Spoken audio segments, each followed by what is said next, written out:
The third error in the first category is that many people, they delay paying their zakatul fitr.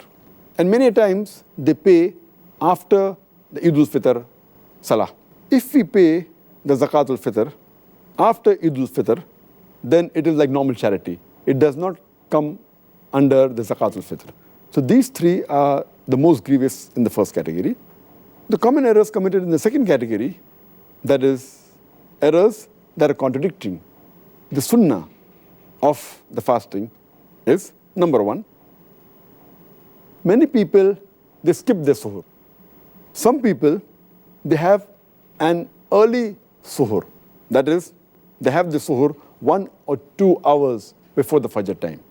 In fact, suhoor is a blessing. Every Muslim should have it. And the Prophet said, we should delay the suhoor as much as possible. We should have it till just before the Fajr time. The third mistake committed by Muslims in this category is that they delay opening their fast. They delay the iftar.